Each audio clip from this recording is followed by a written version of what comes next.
তিনি স্বামীটিকে এই অবস্থায় দেখে বললেন, তুমি একটা আহাম্মক। তুমি গতদিন এক কাজ করেছো, আজ আবার সেরূপ কাজে প্রবৃত্ত হতে যাচ্ছ।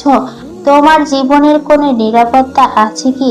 স্বামী হযরত মুসা আলাইসাল্লামের কথা শুনে ভাবলো, সে হয়তো গতদিনের কীর্তি হত্যার অভিযোগটা তার উপর বর্তাবে।